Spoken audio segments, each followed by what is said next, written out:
A labor dispute that's been dragging on for 3 weeks is having an impact on members of the deaf community in Waterloo Region. The strike has hundreds of workers at the Canadian Hearing Society on picket lines around the province, including here, where CTV's Ashley Bacon finds out it's making life difficult on several fronts. A call to action from the local deaf community and the staff of Canadian Hearing Services. A strike now into its third week impacting services they rely on. Darlene Smith says at a recent appointment she was left in the dark about why her interpreter didn't show up. And I asked them where the interpreter was, and they just said to me, oh, things are kind of up in the air. And they said, could you postpone your appointment? And I said, no, this has been confirmed and booked and my appointment is right now. And I could not believe that I wasn't told that there would be any kind of disruption. Workers have been striking since April 28th on 15 picket lines across the province, saying wage improvements are among their concerns. We want to have fair bargaining.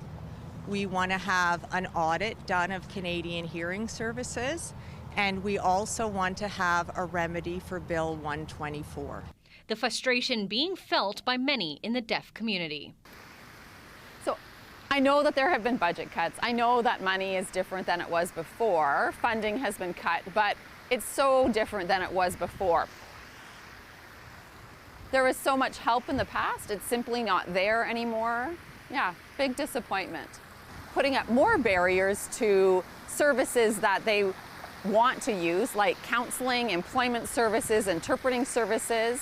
So it's adding an extra layer of challenge to deaf people in all kinds of parts of their daily life.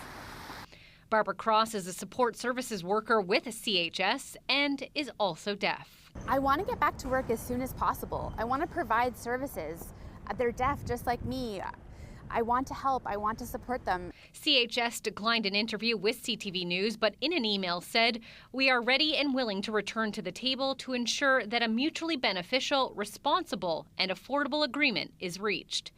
An agreement that workers say must help those who rely on it. We want to make sure that funding, which is taxpayer money, goes towards frontline employees and services for the deaf, blind, and the hard of hearing. Although the picketing continues today, bargaining is set to resume on May 21st. Ashley Bacon, CTV News, Cambridge.